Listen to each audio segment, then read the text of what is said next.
Hello दोस्तों, कैसे हो? Welcome back to physics circle. मैं फाउंडेशन सीरीज लॉन्च कर रहा हूँ आज। इसमें हम बेसिक मैथ से लेकर डिफरेंशिएशन, इंटीग्रेशन और वेक्टर और थोड़ा बहुत हमारा एरर एनालिसिस जो कि यूनिट मेजरमेंट डायमेंशन का पार्ट है उसे कवर करेंगे।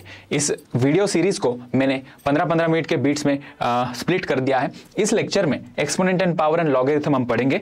अगले लेक्चर में, अगले वीडियो में अप्रोक्सीमेशन एपी एंड जीपी पढ़ेंगे और तीसरे वीडियो में हम ट्रिग्नोमेट्री पढ़ेंगे। इस प्रकार से हमारा बेसिक मैथ्स कवर हो जाएगा। अभी सवाल आता है ये किसने देखना चाहिए? ये सब ने देखना चाहिए जिसका कॉन्सेप्ट क्लियर भी है ना। तो इसके अंदर ऐसी छोटी छोटी चीजें तुम्हें मिलेगी कि तुम कहोगे अरे ये तो मैंने कभी पढ़ा ही नहीं था। जिनका कॉन्सेप्ट बिल्कुल क्लियर नहीं है, बेसिक में बहुत प्रॉब्लम है, उन्हें तो जरूर देखना चाहिए।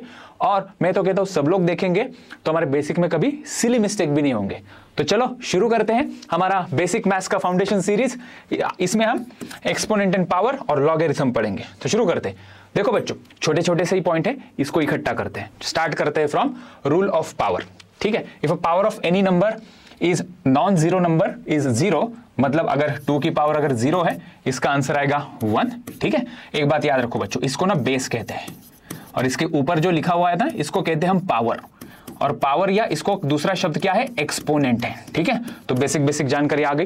कह रहा क्या है ये? किसी भी बेस की पावर अगर या एक्सपोनेंट 0 है तो उसका आंसर 0 नहीं लिखोगे, 1 लिखोगे। और एक एग्जांपल लेते हैं, 100 टू द पावर 0, इसका आंसर भी कितना आएगा? 1। 200 टू द पावर 0, इसका भी आंसर कितना आएगा? 1। मतलब कोई भी नंबर हो उसकी अगर पावर 0 है तो आंसर लिखेंगे हम 1। दूसरी property, negative property of exponent. इसको एक्सपोनेंट कहते हैं, रिमेंबर राइट। इसको क्या कहते हैं? Base. Negative property of exponent मतलब अगर कोई टर्म है जिसकी पावर n है तो उसको अगर डिनोमिनेटर में लिखेंगे तो पावर हो जाएगी -n। एक एग्जांपल लेते हैं, 10 टू द पावर 2, इसको हम 1/10 टू द पावर -2 भी लिख सकते हैं। अगर ऊपर पावर 20 टू द पावर -3 है, इसको 1/20 टू द पावर 3 लिख सकते हैं। x टू द पावर -3/2 है, इसे हम 1/x टू द पावर +3/2 लिखेंगे। प्लस है पावर तो डिनोमिनेटर में जाके पावर, बेस की पावर कितनी हो जाएगी? माइनस हो जाएगी। अगर पावर माइनस है तो बेस में लिखोगे तो मतलब डिनोमिनेटर में लिखोगे तो चेंज कर देना उसका जो भी साइन है। तीसरी प्रॉपर्टी की तरफ ध्यान रुझान करते हैं हमारा, product property of exponent. Base same होना चाहिए, मल्टीप्लीकेशन का साइन हो तो पावर को हम करेंगे ऐड। एग्जांपल लेते हैं, 10 to the power 2 into 10 to the power 4 है, दोनों का बेस सेम है जो कि 10 है, तो 10 टू द पावर 2 + 4 कितना होगा बच्चों? 10 टू द पावर 6 हो जाएगा। ठीक है, रिमेंबर बेस सेम होना चाहिए। हम इसको ऐड नहीं कर सकते हैं 2 to the power 3 and 3 to the power 4। No, इसमें बेस सेम है क्या? नहीं, तो ये प्रॉपर्टी वहां पे नहीं लगेगी। चलो इसी प्रकार से हम आगे बढ़ते हैं। डिवीजन की प्रॉपर्टीज हम समझते हैं।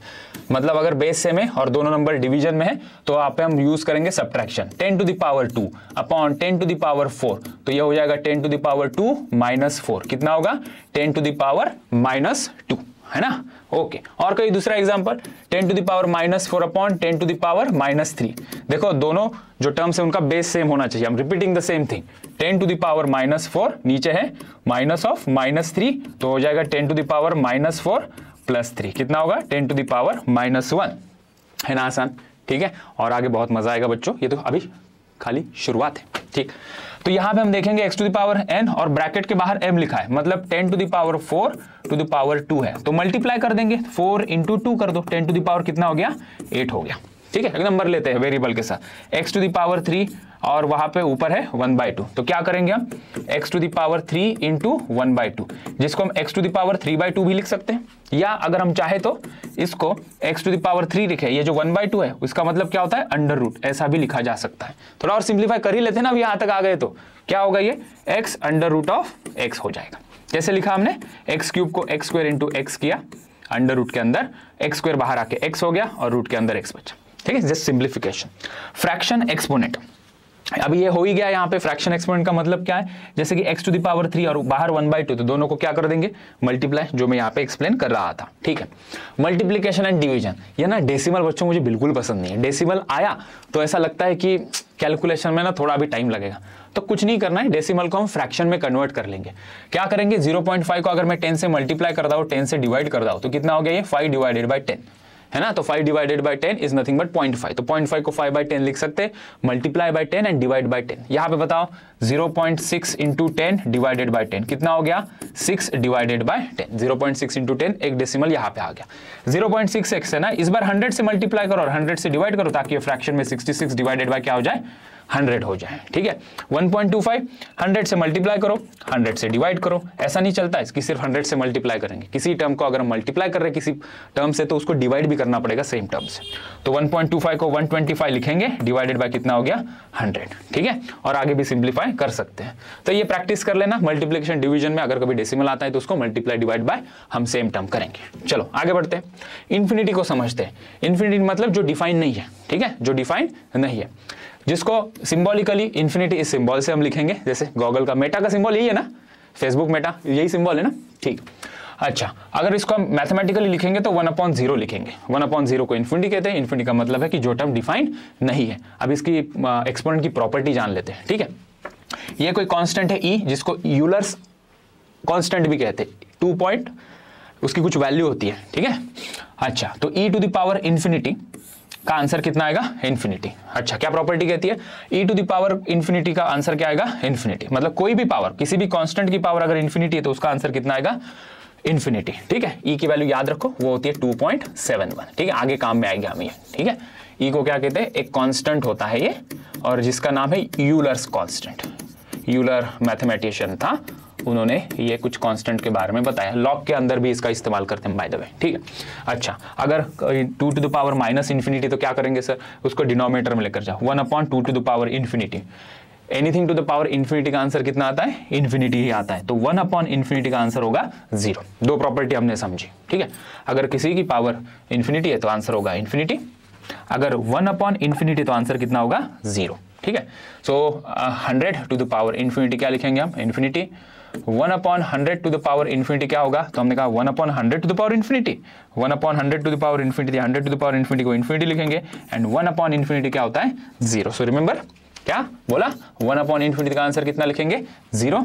और एनीथिंग, कुछ भी हो, कोई भी नंबर हो जिसकी पावर इन्फिनिटी है तो उसका आंसर क्या होगा, इन्फिनिटी।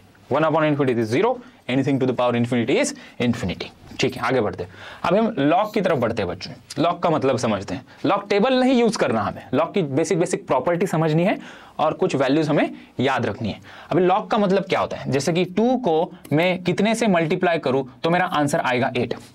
2 को मैं कितने से मल्टीप्लाई करूं ताकि मेरा आंसर आएगा 8, इसी को हम लॉग के फॉर्म में लिखते हैं। कैसे लिखते हैं इसको, तो लॉग लगाया जाता है, LOG, वो भी 2 प्रकार के होंगे, हम आगे समझेंगे उसको, ठीक है। लॉग क्या करेंगे हम, जो बेस है इसको कहते हैं बेस, इसको क्या कहेंगे बच्चों, बेस कहेंगे, और इसको हमारे एक्सपोनेंट या इसको पावर कहेंगे, और ये क्या हमारा रिजल्ट है। यही जो लिखा हुआ इक्वेशन है इसी को हम अभी लॉग के फॉर्म में लिखेंगे। तो करना क्या होता है, अभी यहाँ पे ये जो बेस है लॉग लिखो, बेस वही करो, और ये जो पावर और रिजल्ट है ना उसको इंटरचेंज करो। तो यहाँ पे हो जाएगा log 2 to the power 8 is equals to वो जो लिखा हुआ है यहाँ पे x, वो यहाँ लिख दो, ठीक है। तो अगर इस फॉर्म में लिखा हुआ है हम इसमें कन्वर्ट करेंगे, या ऐसा लिखा है तो इसमें हम कन्वर्ट करेंगे, दोनों का मतलब सेम होता है। ऐसा क्यों करते हैं, क्योंकि कई बार हमें इस पैटर्न में लिखकर सॉल्व करना थोड़ा आसान जाता है, इसलिए हम लॉग का इस्तेमाल करते हैं। इसके और प्रॉपर्टीज भी होती है, उसको एक एक करके हम समझते हैं, ठीक है। ये मैंने आगे डिटेल में लिखा हुआ है, वो मुझे समझाता हूं मैं। एक बार थोड़ा इसको रीड करना समझ लेते हैं हम। कैसे रीड करेंगे, कोई भी लॉगरिथम का इक्वेशन रीड करना नहीं आता बच्चों को। log x on the base y, मतलब ये log x है और उसके नीचे यहाँ पे जो लिखा हुआ है उसको कहते हैं हम, ये हमारा क्या है, बेस। तो कैसे रीड करेंगे, log x to the base y, इसको कैसे रीड करेंगे सर, ऐसा लिखा हुआ है, ठीक है।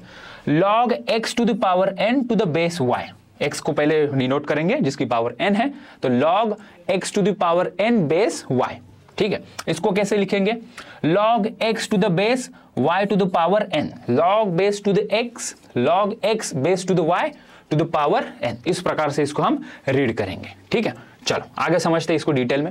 मैं यही समझाने की तुम्हें कोशिश कर रहा था बच्चों। देखो ये 2 × 2 × 2 को हमने क्या लिखा, 2 टू द पावर 3, जिसका आंसर कितना आता है, 8 आता है। इसी को लॉग के टर्म में हमने कैसे लिखा, तो क्या कहता है कॉन्सेप्ट, रिवाइज कर रहे हैं हम इसको। किसको बेस कहते हैं, ये इसको बेस कहते हैं, ठीक है। तो base remains the same and interchange करेंगे हम पावर और रिजल्ट को। जैसे कि यहां देख सकते हैं ये बेस सेम है, हाँ बेस सेम है, लॉग लगाओगे बेस को वैसे ही रखोगे 2, और यहाँ पे हमारा जो रिजल्ट है वो बन जाएगा अभी पावर, और यहाँ पे जो पावर था वो बन जाएगा हमारा रिजल्ट। तो इसी को हमने गंगाधर को ही शक्तिमान के लॉग के रूप में वहां पे लिखा है, ठीक है। चलो एक एग्जाम्पल से समझने की कोशिश करते हैं। 10 to the power x equal to 100 है, लॉग के फॉर्म में लिख के बताओ क्या करोगे, लॉग बेस कितना है 10 वैसे ही रखोगे, पावर और रिजल्ट को इंटरचेंज करोगे तो ऊपर हो जाएगा 100 और x को यहाँ पे लिखेंगे। ठीक है, तो यहाँ से हम x की वैल्यू आसानी से कैलकुलेट कर सकते हैं। इसको करेंगे, थोड़ी प्रॉपर्टी हम समझेंगे, फिर ये x की वैल्यू कितनी आती है वो हम समझेंगे। ठीक है, चलो अब इसको अगर हमें लिखना है नॉर्मल फॉर्म में, नॉर्मल इक्वेशन फॉर्म में इसके कन्वर्ट करो, मतलब लॉग हटा देंगे तो क्या करेंगे, ये जो बेस है एज इट इज लिखेंगे और ये जो रिजल्ट और ये जो हमारा पावर कहेंगे इसको, उसको इंटरचेंज करेंगे। तो 4 यहाँ पे लिखा हमने बेस, ये जो है 3 यहाँ लिख देंगे और ये जो हमारा यहाँ पे 64 था यहाँ पे लिख देंगे। तो इसका मतलब ये है और इसका मतलब भी यही है। ठीक है, आई होप समझ में आ रहा है।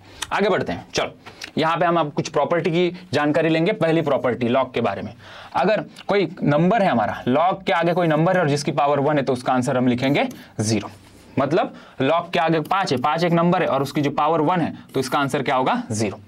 और ये ध्यान रहे कि ये 0 और 1 नहीं होना चाहिए, ये जो कांस्टेंट है वो 0 और 1 नहीं होना चाहिए, चाहे वो कोई भी हो। जैसे कि यहाँ पे 4 है, मैं अगर यहाँ पे 100 भी लिख दूं टू द पावर 1, जिसका आंसर कितना आएगा 0। तो लॉग की पावर अगर 1 है उस बेस की तो आंसर कितना आएगा 0। नॉर्मली अगर 100 टू द पावर में 1 पूछूं, सॉरी 100 टू द पावर में 0 पूछूं तो इसका आंसर क्या आता था, क्या कहोगे, इसका आंसर क्या आता था 1। इसी को मैंने क्या लगा दिया, लॉग 100 टू द पावर 1 कर दी तो इसका आंसर क्या आ जाएगा 0। इसका और इसका मतलब सेम ही हुआ ना, फिर जो हमने स्टार्टिंग में पढ़ा था एक्सपोनेंट के पहले पेज पे। ठीक, चल आगे आते हैं सेकंड प्रॉपर्टी। ठीक है, अगर बेस और पावर दोनों सेम है तो आंसर 1 आएगा। बेस और पावर अगर सेम है तो लॉग लगा दिया उसको तो आंसर सेम 1 आएगा। ठीक है, चलो तो मतलब log to the base 10, log 10 to the base 10 है, इसका आंसर कितना आएगा हमारा 1। तो मतलब ये दोनों अगर सेम हैंगे तो इसका आंसर हम क्या लिखेंगे बच्चों 1 लिखेंगे। अगली प्रॉपर्टी की तरफ बढ़ते हैं, फटाफट से चलेंगे हम आगे। ठीक है, log x to the power n to the base y है। ठीक है, और ये जो पावर है ना, पावर को हम यहां लिख सकते हैं, तो क्या हो गया ये n log x to the base y। कोई एग्जांपल से समझते हैं, जैसे कि log 100 टू द बेस 10 है, इसको हम क्या लिखेंगे, पहले इस 100 को मैंने क्या लिखा 10 टू द पावर 2। अभी ये जो पावर है ना, पावर को निकाल के हम यहां पे लिख सकते हैं। तो ये प्रॉपर्टी हो गई हमारी प्रॉपर्टी नंबर 3। क्या आंसर आएगा इसका, हमने कहा 2 इधर आ गया ना, ये दोनों सेम है ना, तो सेकंड प्रॉपर्टी क्या कहती है, तो लॉग के आगे बेस और ये हमारा पावर अगर सेम है तो हम उसका काट दें, आंसर क्या आएगा 2। ठीक है, चल आगे आते हैं। अगली प्रॉपर्टी क्या है, अगर लॉग लगा दिया हमने, देखो मैं कह रहा था ना 2 प्रकार के लॉग होते हैं। ठीक है, तो इसको ध्यान मत दो, अभी मैं आगे समझाऊंगा इसको डिटेल में। तो log x इंटू वाई है, तो यहां पे हम क्या करेंगे, एडिशन करेंगे। तो log के आगे अगर 2 टर्म्स मल्टीप्लीकेशन में है सेपरेट लिखोगे तो बीच में साइन दोगे प्लस। अगर डिवीजन में है log x अपॉन वाई तो इसको लिखेंगे log x minus log y। ठीक है, अगर इस प्रकार से झमेला है पूरा ये लॉग का तो उसको क्या लिखेंगे हम, अभी देखो इसको मैं थोड़ा यहाँ पे सिंप्लीफाई करके बताता हूँ। ठीक है, यही टर्म को, ये लॉग बेस है हमारा, ठीक है, y रेस टू n और हमारा आगे क्या लिखा हुआ है x, इसको हम ऐसा लिखेंगे log x अपॉन जो ये बेस वाला होता है ना उसको हम नीचे सेपरेटली लिख सकते हैं इस प्रकार से। ठीक है, तो ये क्या बन गया, अभी ये n उधर चला गया तो क्या हो गया हमारा log x upon n into log y। और इसको कंप्रेस करके हम लिख सकेंगे 1 अपॉन n log x है और जो डिनोमिनेटर टर्म वाली है उसको हम यहाँ पे y लिख सकते हैं ऐसा। ठीक है, चल जैसे कि एक एग्जांपल इसको समझने की कोशिश करते हैं।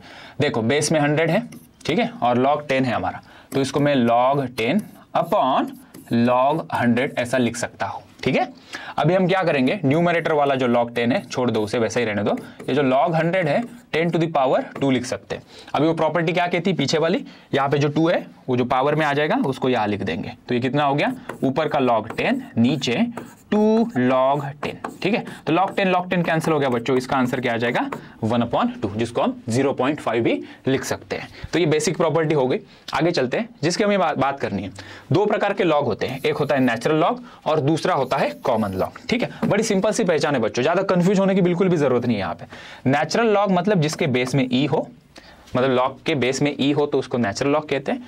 अगर लॉग के बेस में अगर 10 हो तो उसको हम कहते हैं कॉमन लॉग। ठीक है, तो log to the base e है natural log, log to the base 10 है कॉमन लॉग। ठीक है, इसको हम थोड़ा शॉर्ट में भी लिख सकते हैं, नेचुरल लॉग और कॉमन लॉग को।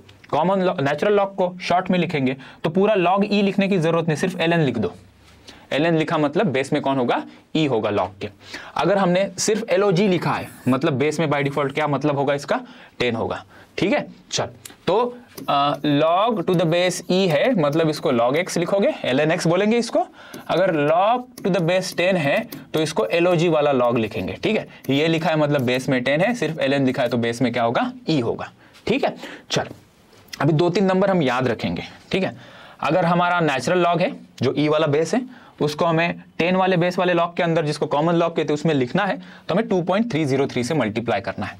तो कुछ चैप्टर है जैसे कि काइनेटिक थ्योरी ऑफ गैसेस और 2-3 चैप्टर है हमारे फिजिक्स के अंदर, वहां पे इसकी जरूरत पड़ती है। ठीक है, log 2 टू द बेस 10 वाले का आंसर 0.30 अप्रोक्सीमेटली होता है। ये वैल्यू कई बार लगती है, याद रखना गिवन डेटा नहीं होता है कभी कभी। log टू द बेस 10 और 3 इसकी जो वैल्यू आएगी वो आएगी 0.48 जिसको अप्रोक्सीमेट करके 0.5 हम लिख सकते हैं। सो क्या याद रखोगे, log 2 टू द बेस 10 की वैल्यू है 0.30, log 3 टू द बेस 10 की वैल्यू 0.5 अप्रोक्सीमेटली। ठीक है, अच्छा और कन्वर्जन क्या बोला मैंने सर, log e वाले से log 10 वाले में कन्वर्ट करना है तो 2.303 से हम log 10 वाले को मल्टीप्लाई कर देंगे। ठीक है, चलो एग्जांपल करते ताकि ये चीज हमें समझ में आए। log 6 टू द बेस 10 है, इसको हमें सॉल्व करना है तो हम क्या करेंगे, पहले हम देखेंगे कि 6 को हम 3 × 2 लिखेंगे, 3 × 2 आ गया। अभी हमने देखा कि यहाँ पे पावर मल्टीप्लिकेशन में है मतलब हमारा जो 3 × 2 मल्टीप्लिकेशन में है इसको हम सेपरेट लिखेंगे तो क्या होगा, log 3 to the base 10 plus log 2 to the base 10।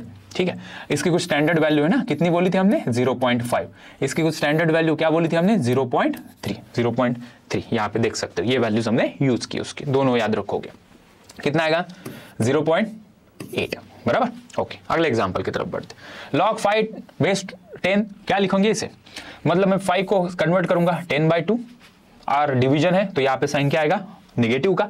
तो ये तो दोनों सेम हो गए तो ये क्या हो गया, ये सेम हो गए तो इसका आंसर कितना आ गया 1 minus log 2 to the base 10 का आंसर हमें ऑलरेडी पता है जो कि आता है 0. यहाँ पे भी लिखा था हमने 3, तो कितना आंसर आ गया हमारा 0.7। ठीक है, and this conversion log 10 to the base e वाले का आंसर जिसका कन्वर्जन हमें पता है, जिसको बेस 10 में हम पहले कन्वर्ट कर लेंगे 2.303 log 10 बेस में आ गया और ये 10 हमारा है, इसको हमने लिखा, दोनों सेम हो गए तो इसका आंसर हो गया 2.303 × 1 जो कि आएगा 2.303। ठीक है, चलो भाई आगे वो देखते हैं हम। अगर log 10 टू द बेस 2 है, उल्टा कर दिया ना, जनरली बेस में 10 या e होना चाहिए, इन्होंने उल्टा कर दिया तो इस टर्म को ही उल्टा कर दो, 1 में लिखेंगे तो जो हमारा बेस में था वो नॉर्मल टर्म्स में आ जाएगा, मतलब यहाँ पे हमारा जो 10 था बेस में 10 आ गया। अब इसको सॉल्व करते हैं, इसका आंसर कितना आएगा, log 10 2 टू द बेस 10 का आंसर हमने यहाँ पे भी लिखा था, कितना आएगा 0.3 और इसको अगर मैं 10 से मल्टीप्लाई और 10 से डिवाइड कर दूं तो ये हो गया हमारा 10/3। सॉल्व करने में भी आसान, देखो कितना आसान है। तो हम बेसिक प्रॉपर्टी पढ़ रहे हैं, कितनी प्रॉपर्टी हो गई अभी तक, 4 प्रॉपर्टीज होगी लगभग। इसको सॉल्व करेंगे, कैसे सॉल्व किया हमने इसको, 16 को हमने लिखा 2 टू द पावर 4 और जो बेस में 8 था उसको लिखा हमने 2 टू द पावर 3 और सिंप्लीफाई कर लेंगे। कैसे करोगे, log 2 टू द पावर 4 जो बेस में उसको अपॉन में लिख सकते हो log 2 टू द पावर 3, तो जो पावर में है उसको हम log के इधर डाल देंगे, 4 log 2 और नीचे आएगा 3 log 2, log 2 हट गया, इसका आंसर आएगा 4/3। ठीक है, आगे बढ़ते, कुछ होमवर्क के सवाल देके जा रहा हूं बच्चों, इस होमवर्क के सवाल को सॉल्व करोगे और फिर देखना कोई सवाल नहीं आएगा तो कमेंट बॉक्स में मुझे बोलना क्या है। एंटीलॉग पढ़ते हैं हम अभी, कॉन्सेप्ट ऑफ एंटीलॉग। एंटीलॉग क्या होता है, बेसिकली लॉग वाले को हटा के नॉर्मल इक्वेशन वाले में लिखेंगे तो हम उसको बोलेंगे, लॉग को हटा के नॉर्मल इक्वेशन में हम लिखेंगे ना तो हम लगा देंगे इसको एंटीलॉग। करना क्या है, वही भैया ई वाला जो बेस है उसको एज इट इज रखो और हमारा जो बेस और ये जो रिजल्ट है उसको इंटरचेंज कर दो, तो रिजल्ट वाई है और ये जो हमारी टर्म है एक्स वो यहाँ पे हमने लिख दिया, एक्स इंटरचेंज कर दिया बेसिकली। ठीक है, इसका एक एग्जाम्पल करते हैं, ये हमें radio activity atom molecule nuclear के पास देखने को मिलेगा, क्लास 12 का एक चैप्टर है, वहां पे हमें ये चीज देखने को मिलेगी। हमें क्या गिवन है, हमें कोई इक्वेशन गिवन है। अब ये इक्वेशन कहां से है उसमें हमें कोई इंटरेस्ट नहीं है, कहीं से फिजिक्स के अंदर कोई टॉपिक में आता है। ये गिवन है हमें n0 की वैल्यू 1000 है, n की वैल्यू 125 है और ये जो t है यहाँ पे लिखोगे 3 hours और लैम्बडा की वैल्यू कितनी है वो हमें पूछिए। ठीक है, और यहाँ पे इन्होंने हमारी मदद कर दी है कि अगर तुम्हें कहीं log 0.125 मिले तो उसका आंसर तुम लिख लेना 2.079। चलो सॉल्व करते हैं इसे। तो हमने वो इक्वेशन लिखा, n is equals to n0 e to the power minus lambda into t. पहले हम क्या कर लेते हैं, n0 को इस साइड लेकर आ जाते हैं तो ये हो गया हमारा e to the power minus lambda into t. तो हम क्या करेंगे, अभी n की वैल्यू पुट कर देंगे पहले 125 और n0 की वैल्यू कितनी है, that is 1000, e equal to e to the power equal to e to the power minus lambda into t हो गया। ठीक है, अभी इसको हम सॉल्व करते हैं। कितना आएगा ये decimal 0.125 is equals to e to the power minus lambda into t. ठीक है, अब ये एक्सपोनेंट फॉर्म में, इसको हमें किस में लेकर जाना है, लॉग के फॉर्म में लेकर जाना। मैं क्या करता हूँ, ई वाले को इस साइड से लिख लेता हूँ ताकि तुम्हें समझने में थोड़ी आसानी हो जाए। ये आ गया एक्सपोनेंशियल के फॉर्म में आ गया। बच्चों हम लगा देते इसको लॉग। इसको क्या लगा देते, taking log on both side, taking log on both side. ठीक है, दोनों साइड को हम लॉग लगा देंगे। ठीक है, तो यहां पे हम लिखते हैं log e to the power minus lambda t. तो कौन सा लॉग लेंगे, कौन सा लॉग लेंगे, कौन सा लॉग लोगे, तुम यहां पे लेते हैं वो ई आया है, मतलब हम हमारा नेचुरल लॉग लेते हैं। कौन सा लॉग लेते हैं, याद रखना नेचुरल लॉग। दो प्रकार के लॉग है ना, तो कभी भी ई की पावर में कुछ आया तो हम लेंगे नेचुरल लॉग, मतलब ln taking log, taking natural log on both side. तो ln e to the power minus lambda into t is equals to ln 0.125। ठीक है, माइनस लैम्बडा टी इधर आ गया बच्चों, और ये हो गया हमारा ln e is equals to ln 0.125। ठीक है, अभी ln e का मतलब क्या है बच्चों, याद करो। ln e को मैं क्या, log e base e, ln लिखा मतलब नेचुरल लॉग। नेचुरल लॉग को लिखने के दो तरीके हैं, सिर्फ ln लिखो या उसको पूरा लिखोगे तो log, और बेस में क्या लिखेंगे हम, e लिखेंगे। ठीक है, तो कितना आ गया ये ln 0.125। तो ये बेस सेम है। ठीक है, काट दिया इसको, मतलब इसका आंसर आ गया 1। So minus lambda into t is equals to, इनकी वैल्यू इन्होंने ऑलरेडी दे दी है, दैट इज हमारा 2.709। ठीक है, तो यहाँ पे हम लैम्बडा की वैल्यू निकाल लेंगे, माइनस 2.709 डिवाइडेड बाय टी की वैल्यू हमें गिवन है, दैट इज 3r। इसको सॉल्व कर लेंगे, हमारा लैम्बडा आसानी से निकल कर आ जाएगा। ठीक है बच्चों, तो इस प्रकार से हम इसको सॉल्व करते हैं। समझ में आई बात। एक एग्जाम्पल और लेते हैं। चलो, इस बार लॉग लगाया है और इसको हटाएंगे हम नॉर्मल टर्म्स में। तो कोई इक्वेशन गिवन है हमारे पास, l equal to 10 log to the base 10 i upon I naught. I की वैल्यू गिवन है, आई नॉट की वैल्यू गिवन है, हमें ई की वैल्यू फाइंड आउट करनी है। ई नहीं, एल की वैल्यू फाइंड आउट करनी है। चलो भैया, एल की वैल्यू फाइंड आउट कर लेते हैं। एल इक्वल टू जो है वो लिख लेते हैं पहले, कितना लिखा हुआ है 10 log to the base 10, I की वैल्यू पुट कर देंगे 10 to the power minus 5 divided by I naught 10 to the power minus 12। तो ये आएगा 10 log टू द बेस 10, ये 10 टू द पावर माइनस 5 है, ये ऊपर चला गया तो कितना हो गया, प्लस 12 हो गया। तो 10 log टू द बेस 10, और यहाँ पे हम देख सकते हैं ये कितना आएगा, इधर से 2 चले गए, मतलब ये आ जाएगा 10 माइनस 7, तो इधर से आ गया 10 टू द पावर प्लस 7। ठीक है, इसको सॉल्व करना बड़ा सिंपल है भैया। अब ये पावर है वो इधर जाके मल्टीप्लाई हो जाएगी, 10 इंटू 7, अंदर आएगा log 10 to the base 10, same है बेस और वो जो टर्म, इसको हम लिख देंगे 1, तो आंसर आएगा हमारा 70। जो भी इस क्वांटिटी का यूनिट होगा दैट इज अवर L। इस प्रकार से हमारे log के क्वेश्चन सॉल्व होंगे। ठीक, देखते कुछ है हमारे पास आगे। ठीक, तो नेक्स्ट लेक्चर में हम इसी लेक्चर में कवर कर लेते हैं जिसका नाम है मेंसुरेशन फॉर्मूलाज। ठीक है, मेंसुरेशन फॉर्मूला मतलब सर्कल का एरिया कितना है, what is area of circle, pi are square. Circumference of circle कितना होता है, जिसकी रेडियस r है, कोई एक सर्कल जिसकी रेडियस r है उसका सर्कमफरेंस पूछा है, तो सर्कमफरेंस ऑफ सर्कल होगा 2 पाई r। ठीक है, तो यहाँ पे एरिया कितना हो गया सर्कल का, पाई आर स्क्वायर। और साथ में ये चीज याद रखोगे, ऐसा यूनिट क्या होता है, ऐसा यूनिट क्या होता है एरिया का, मीटर स्क्वायर। ठीक है, सर्कमफरेंस का यूनिट क्या होता है, metre. What is mean by circumference, मतलब कोई अगर r रेडियस का सर्कल है उसको मैं कट कर दूंगा तो उसकी लेंथ कितनी हो जाएगी, उसको सर्कमफरेंस कहते हैं। ठीक है, चल स्पीयर का सरफेस एरिया और वॉल्यूम की बात कर लेते हैं। स्पीयर का सरफेस और एरिया होता है 4 पाई आर स्क्वायर और वॉल्यूम होता है 4/3 पाई आर क्यूब। ये 3 डायमेंशनल बॉडी है। सरफेस एरिया मतलब मीटर स्क्वायर एरिया, वॉल्यूम का यूनिट क्या होगा, वॉल्यूम का यूनिट होगा मीटर क्यूब। ठीक है, अभी सरफेस एरिया का मतलब क्या होता है कि कोई स्पीयर है मेरे पास, उसको मैंने कट किया और वो अनफोल्ड करके वो सरफेस पे कितना जगह ऑक्यूपाई करेगा उसको सरफेस एरिया कहते हैं। सिलेंडर की बात कर लेते हैं। सिलेंडर का लेटरल एरिया का मतलब क्या होता है, ये सर्कमफरेंस इनटू ये हाइट। सर्कमफरेंस सर्कल का 2 पाई आर इनटू ये हाइट, तो ये हो गया हमारा लेटरल एरिया ऑफ सिलेंडर, जिसको हम कर्व्ड सरफेस एरिया भी कहते हैं ना। ये सिलेंडर का curved surface area that is lateral. Total area क्या होगा, लेटरल एरिया प्लस ऊपर का और नीचे का ये सर्कल का एरिया ऐड कर देंगे। ठीक है, तो 2 pi R H plus pi are square plus pi are square. Pi are square plus pi are square कितना होगा, तुम लोगों ने ये रटा होगा ना क्लास 10th में। Pi are square plus pi are square कितना हो गया, 2 पाई आर स्क्वायर। क्या क्या रटा था, यहाँ से 2 पाई आर कॉमन लेते थे तुम और इसको r प्लस एच ये लिखते थे, ये वाला r और ये वाला h। So total area of the cylinder is 2 pi r into r plus h. किसी ने तुम्हें वॉल्यूम पूछा सिलेंडर का, वॉल्यूम सिलेंडर का कितना होता है, that is pi are square into h. ठीक है, वॉल्यूम का यूनिट मीटर क्यूब, यूनिट आसानी से देख सकते हो ना, radius metre square into height metre, metre square into metre, metre cube हो गया। ठीक है, तो इस प्रकार से बच्चों ये हो गया। अभी कोन का वॉल्यूम निकालते हैं, 1/3 क्या आ जाएगा ये 1/3 इसमें आ जाएगा pi are square into h. ठीक है, that is nothing but volume of a cone, 1/3 pi are square into ये हाइट एच। ठीक है, एल को क्या कहते हैं, एल को कहते हैं स्लांट हाइट। ठीक है, स्लांट हाइट। ठीक है, हमें कौन सी चाहिए, ये परपेंडिकुलर हाइट चाहिए h, और इंटू ये जो एरिया है कौन होता है ना टोपी वाला, that is also a 3 dimensional geometry. क्या है आगे, अभी ये ऐसा क्यूबॉइड है, क्यूबॉइड या पैराप्लाइड भी कहते हैं इसको।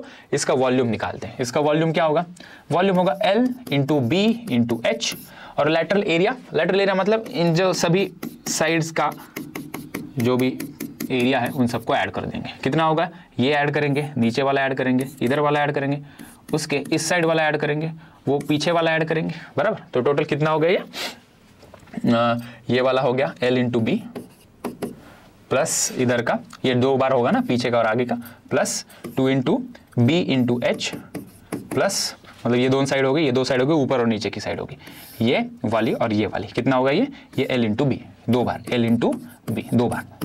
ठीक है, आगे पीछे इधर इधर ऊपर नीचे, इसलिए 2 बार हम ऐड कर देंगे। वो पूरा मिला के जो एरिया बनेगा उसको क्या कहेंगे हम, लेटरल एरिया। ठीक है, यूनिट क्या होगा भैया, मीटर स्क्वायर, कोई भी एरिया हो, वॉल्यूम का यूनिट क्या होगा, मीटर क्यूब। ठीक है, चलो तो ये रह गई हमारे मेंसुरेशन की बात। अगले लेक्चर में बच्चों हम कवर करेंगे जिसका नाम है ट्रिग्नोमेट्री, और क्या क्या लिखा था हमने यहाँ पे वो वाला, approximation, arithmetic progression and geometric progression. ठीक है, तो बच्चों आखिरी तक यहाँ तक देख लिया, मतलब आखिरी तक देख लिया तुम लोगों ने। चैनल को सब्सक्राइब करो, टेलीग्राम चैनल को ज्वाइन करो। ये जो भी नोट्स हैं मैंने टेलीग्राम चैनल के ऊपर ऑलरेडी अपलोड किए होंगे इस रिकॉर्ड करने के बाद। ठीक है, तो मिलते हैं नेक्स्ट वीडियो में। Thank you.